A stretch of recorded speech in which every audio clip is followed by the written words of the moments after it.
Assalamualaikum warahmatullahi wabarakatuh. Saya dari kelompok 3 akan menjelaskan mengenai penilaian dan evaluasi UPD. Anggota kelompok 3 yaitu Hanisa Damayanti, Era Olivia, Azam Mirfaka, Bella Rama Damayanti, Danang Pralahardo, dan Septian Ari Kususa. Penilaian pada UPD berupa unjuk kerja. Proses evaluasi unjuk kerja peserta didik didasarkan pada penilaian melalui kriteria tertentu. Kriteria merupakan perangkat penilaian untuk menentukan apa yang dilihat dalam unjuk kerja siswa. Kriteria digunakan untuk menentukan tingkat pemahaman siswa. Kriteria merupakan basis penilaian yang konsisten dan adil.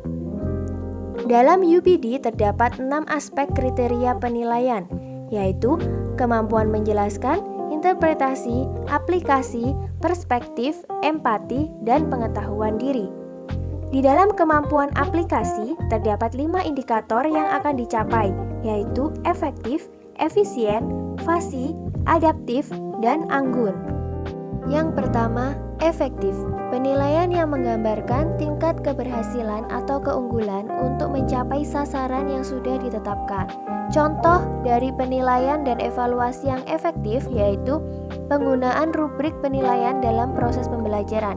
Berikut contoh rubrik penilaian dengan indikator rancangan proyek, skor 4, rancangan yang disajikan sistematis, menyelesaikan masalah, dapat diimplementasikan dan inovatif. Skor 3, rancangan yang disajikan sistematis, menyelesaikan masalah, dapat diimplementasikan namun kurang inovatif. Sedangkan skor 2, rancangan disajikan sistematis, menyelesaikan masalah, namun kurang dapat diimplementasikan. Skor 1, rancangan tidak menyelesaikan masalah dan tidak dapat diimplementasikan. Yang kedua, efisien. Penilaian yang menggambarkan penyelesaian pekerjaan dengan cepat, selamat, serta tepat waktu, dan juga tanpa mengeluarkan banyak biaya. Contoh rubrik penilaian dengan indikator efisiensi bahasa. Skor 4, bahasa Indonesia yang baik dan benar digunakan dengan efisien dan menarik dalam keseluruhan penulisan. Skor 3, bahasa Indonesia yang baik dan benar digunakan dengan efisien dalam keseluruhan penulisan. Skor 2, bahasa Indonesia yang baik dan benar digunakan dengan efisien dalam sebagian besar penulisan. Skor 1, bahasa Indonesia yang baik dan benar digunakan dengan efisien dalam sebagian kecil penulisan. Yang ketiga, fasih. Penilaian yang menggambarkan kelancaran, kebersihan, dan baik pelafalan bahasanya. Contoh rubrik penilaian, indikator bahasa, skor 4, peserta didik fasih mengkomunikasikan hasil kerja menggunakan bahasa yang tepat, jelas, dan informatif. Skor 3, peserta didik cukup mampu mengkomunikasikan hasil kerja menggunakan bahasa yang tepat dan sederhana. Skor 2, peserta didik cukup mampu mengkomunikasikan hasil kerja menggunakan bahasa yang tepat namun kurang informatif.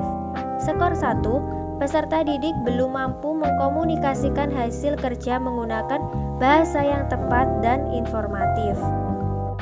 Yang keempat, adaptif. Penilaian yang menggambarkan bahwa peserta didik mudah menyesuaikan diri dengan keadaan. Berikut contoh rubrik penilaian dengan indikator kerjasama dalam kelompok.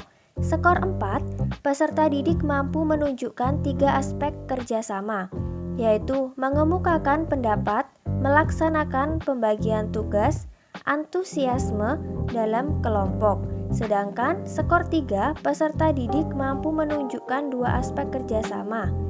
Skor 2, peserta didik mampu menunjukkan 1 aspek kerjasama.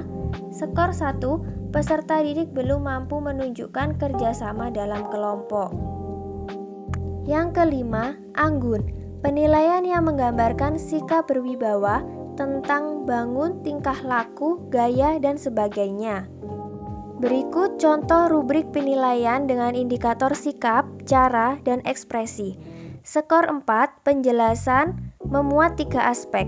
Menyajikan presentasi dengan menarik, berani berkontak mata dengan audiens, dan menggunakan ekspresi. Sedangkan skor 3, penjelasan memuat 2 aspek saja, Skor 2, penjelasan memuat satu aspek, dan skor 1, penjelasan tidak memuat aspek-aspek yang telah disebutkan. Terima kasih, itu tadi penjelasan dari kelompok 3. Wassalamualaikum warahmatullahi wabarakatuh.